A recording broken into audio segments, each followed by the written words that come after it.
the law of continuity. This is really important to understand. Reality is continuous. Mind is discontinuous. If you've ever had it, well, you've all had dreams, right? You realize in dreams, the laws of physics don't apply, the laws of relationships don't apply, the laws of gravity don't apply, nothing applies. It's what's called discontinuous. In your dream, you could imagine anything. You're talking to a man, turns into a woman, turns into a penguin, flies away, goes to Mars, right? Like, oh, how did that happen, right? In an instant, things can change. Okay, that's called discontinuity. Mind, because when you're dreaming, by the way, you're observing mind in action without being anchored to your reality. Reality is continuous.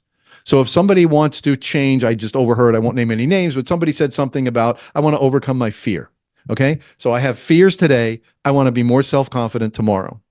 That's continuous. You can imagine yourself. You can put a post-it on the mirror. You can imagine yourself. You can put it in your mind that I have enormous self-confidence. I'm very self-confident. The reality is the change will come, but it has to start from where you are today, right? That's why affirmations, just put a post-it on my mirror. I'm 20 pounds lighter. I'm 20. No, you're not 20 pounds lighter. The truth is you have to work toward it day after day, day after day. Change begins from the present condition, but that shouldn't limit you.